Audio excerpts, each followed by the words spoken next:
swinging a drive, right field and deep. Back goes Aquino. It's got a chance. Gone.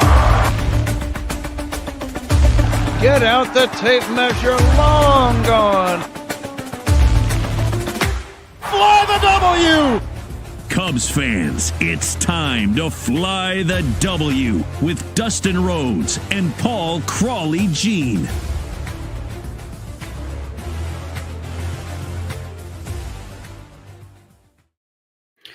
Join me now on the Fly the W podcast. I'm happy to have on our good friend Rich Biesterfeld. Don't forget to listen, download, review, and subscribe to the Fly the W podcast.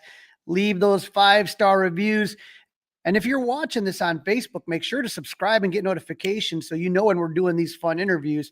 And this is a fun one, Cubs fans, because we'd have the expert of Arizona, the man behind the lens, Rich Biesterfeld. Rich, how you doing, buddy? I'm doing good. How about you, Crawly? A little jealous when I see all you guys out there, and it's like it's that time of year where all of a sudden, like I sit there and I see the backfields and I see the just the joy in everybody's face, and we just we got some snow here. It wasn't horrible, but there's nothing like Arizona when spring training starts up and pitchers and catchers report. Are there any greater words in the English language? I don't think so.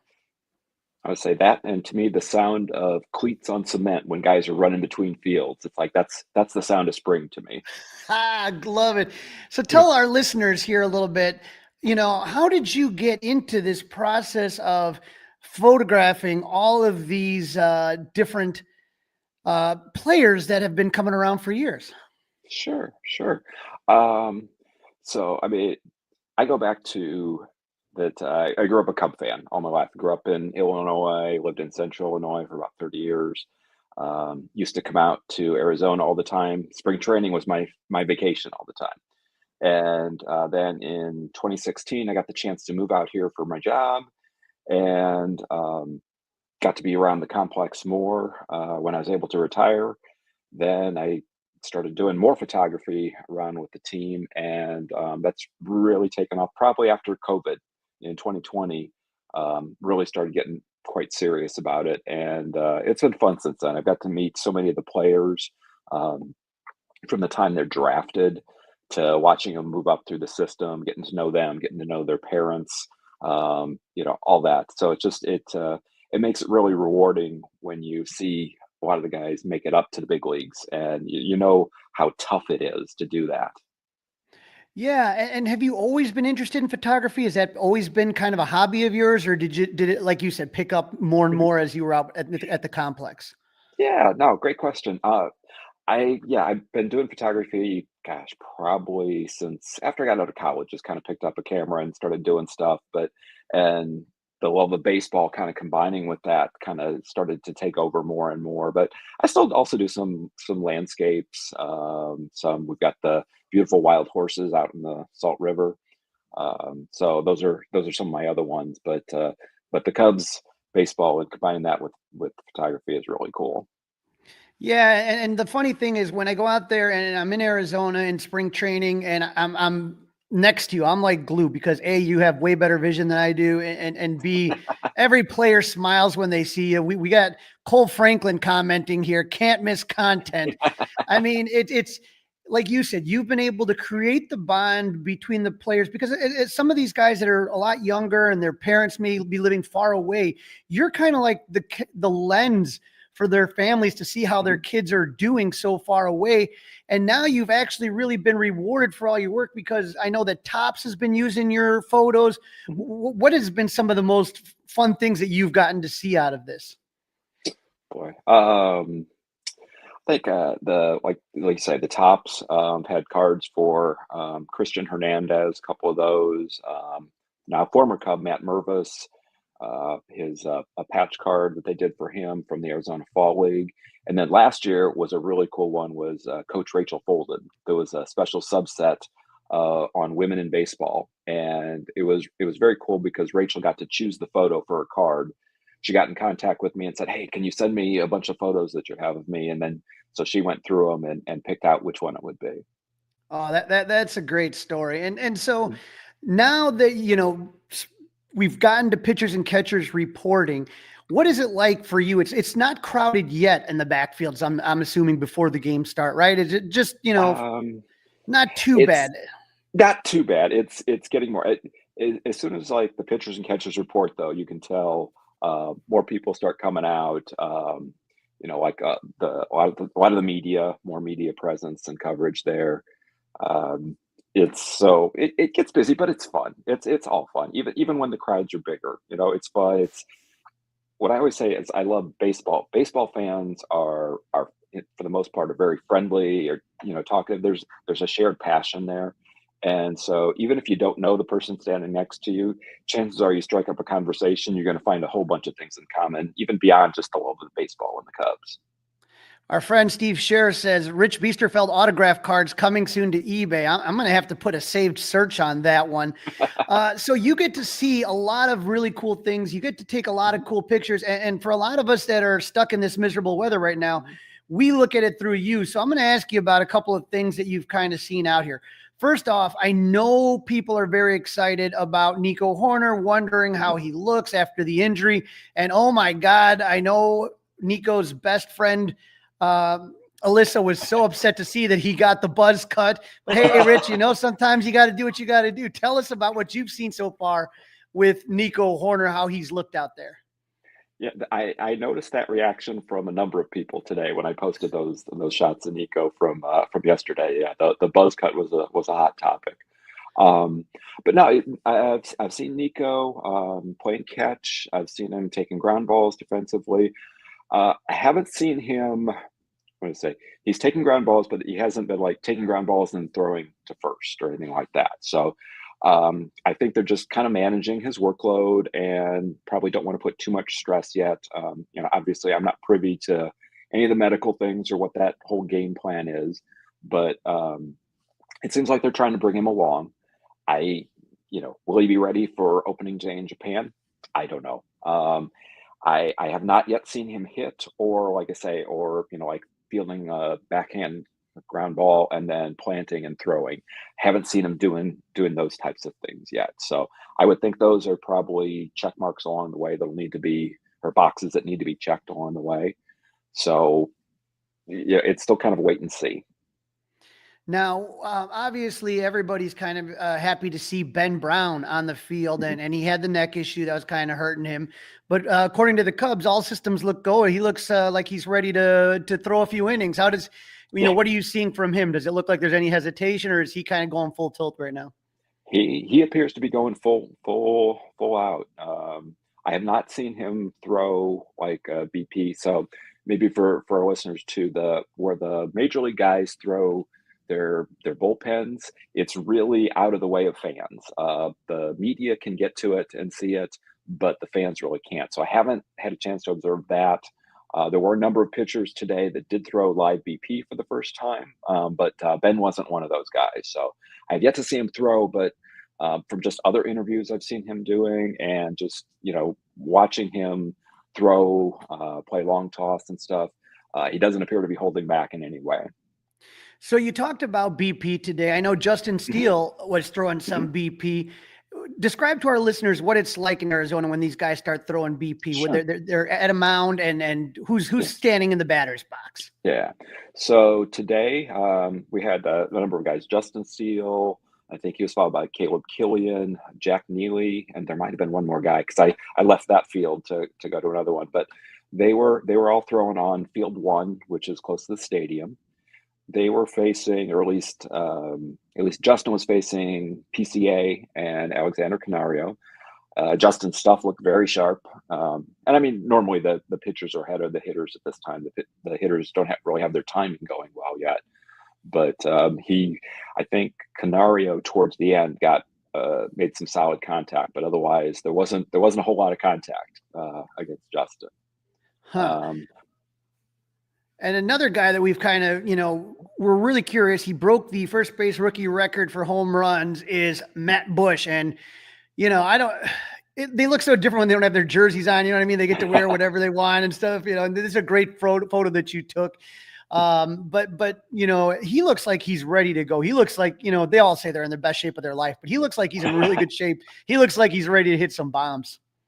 Yeah, Michael looks really good. I'd say he was taking some BP on the other field today, on field two. I missed him because while I was watching Justin Steele, he was in the first group, facing another pitcher. But a friend of mine was actually talking to somebody today, and it sounds like he's put on a little bit more good weight.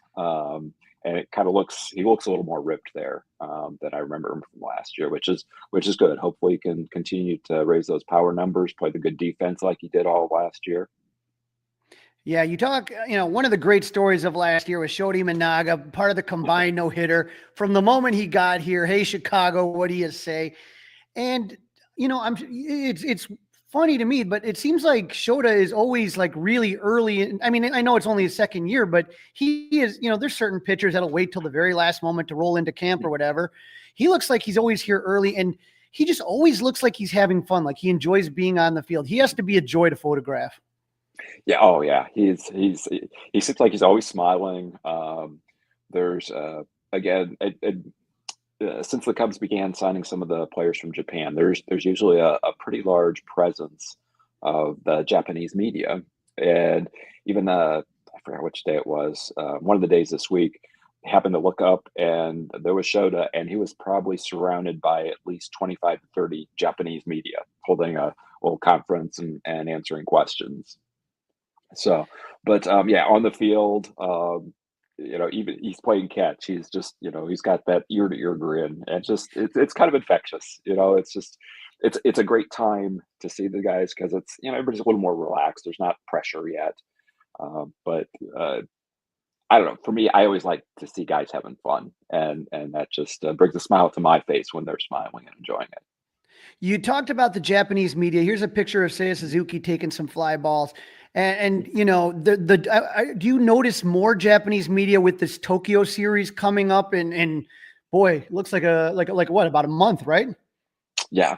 Yeah. I don't know if it's really more because, even going back to a few years, like to Kosuke Fukudome, when the Cubs first signed him, it seemed like there was a pretty large presence. And I have a feeling too, there's probably some right now, covering the Cubs, but then with the Dodgers over in Glendale too, with the volume of guys that they have too, Japanese players, I'm sure there's probably shuffling from park to park or by day. Yeah, it's fun to watch. And, one of the guys that is new on the team is Matt Boyd.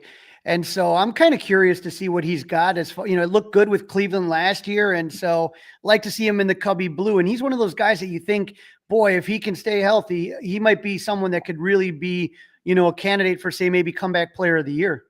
Mm-hmm.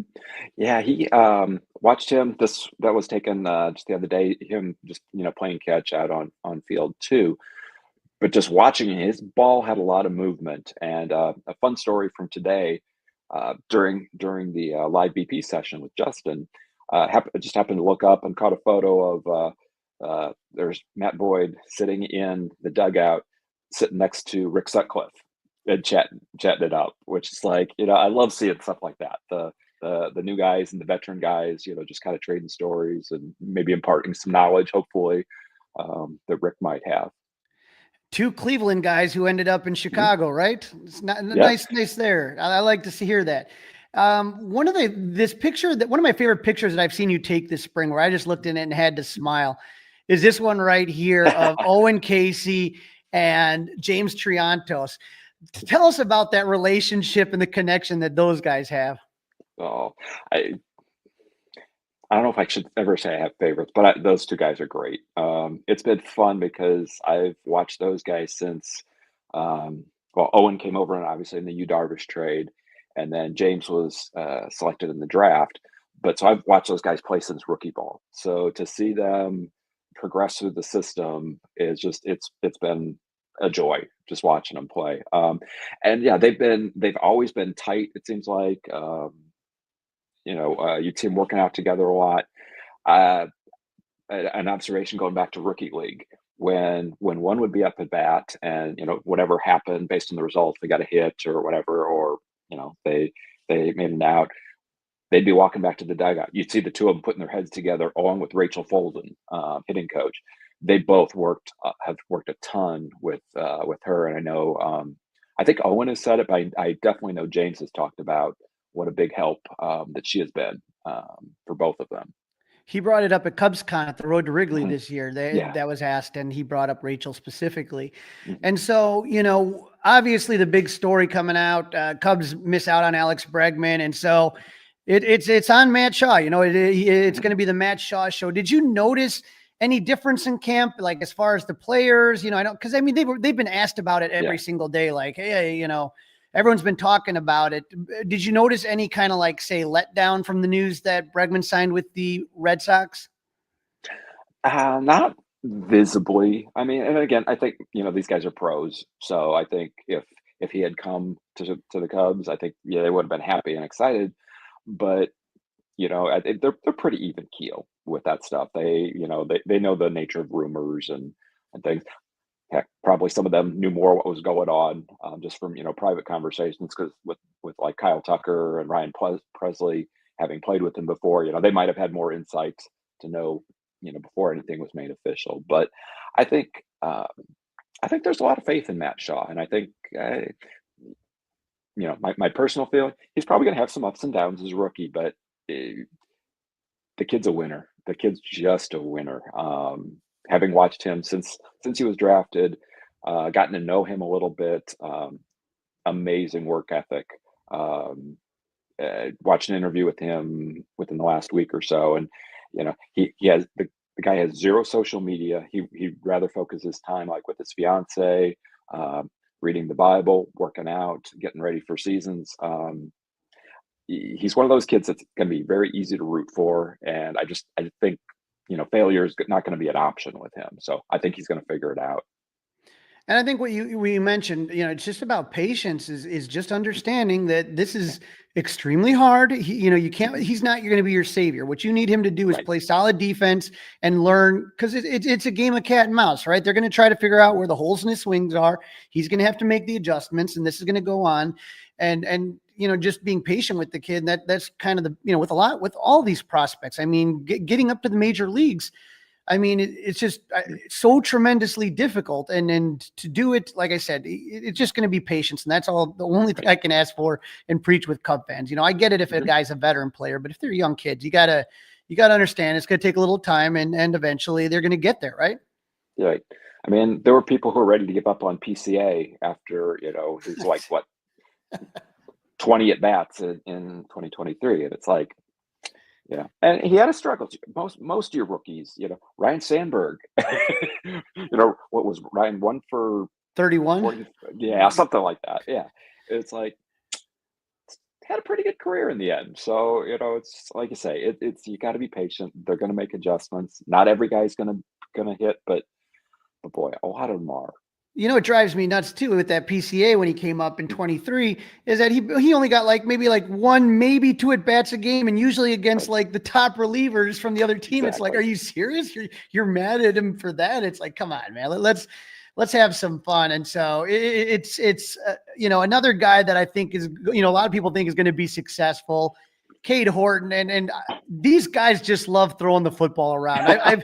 It doesn't matter if I've been to South Bend or Iowa, wherever you go, if you get there early enough, these guys have the football out and they're playing some catch. Yeah.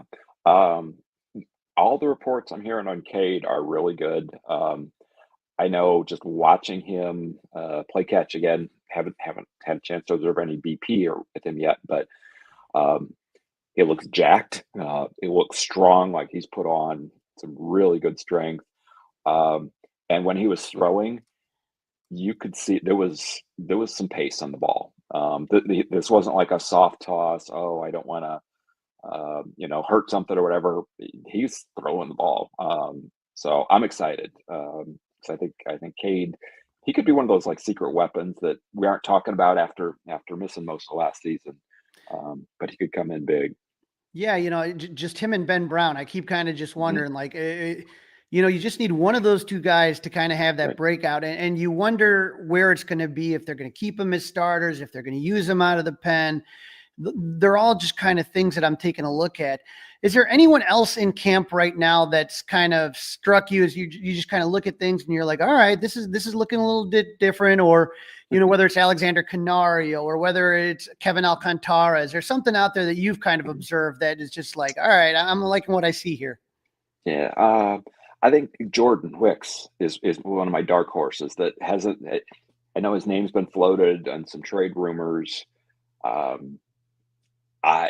Even when I heard that, it was like, oh, I hope they didn't, because I think he'd be selling low, number one. But he's dropped some weight from what I've heard, dropped about 20 pounds. He's been working with a Pilates instructor to strengthen the core.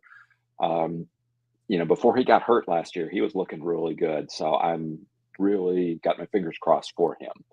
Yeah, I heard that maybe he was trying to work out too much, got too bulky, and that might have been the cause of the injuries. And then if you remember, Jake Arrieta was always big on the Pilates and all the Pilates machines that he had installed at Wrigley. And so that's one of those where you look at it and you say, you want to be strong, but there's also flexibility, core strength, other thing that you want to keep in mind to stay healthy throughout the year. And so I'm excited as well to see what Jordan Wicks has. Steve Scher brings up the fact that there's been talk about Alexander Canario getting work at first base. Have you seen it at all? And like you said, you saw him hit a little bit, but I think people still kind of sleep on Canario, forgetting what he was before the injury. Yeah, he's got big power. Power is always a welcome addition to the lineup. As far as him playing first base, I didn't see it, but I was actually talking to our mutual friend John Antonoff earlier today, and John said he saw him taking some ground balls at first base today, so they were working with him on it. So they've kind of already started doing some work there to see what that might look like. I'm sorry. Every time I think about Canario at first base, do you remember the movie Moneyball? And they were trying to get Hattenberg to learn how to play first base, and Billy Bean's telling him, it's not that hard. Tell him Ron Washington's character. It's extremely hard. That's just kind of what I see about with Canario, man. I absolutely love it. So we are about a week away from games? Yes. Next Thursday, I believe, Cubs open up in Glendale against the Dodgers.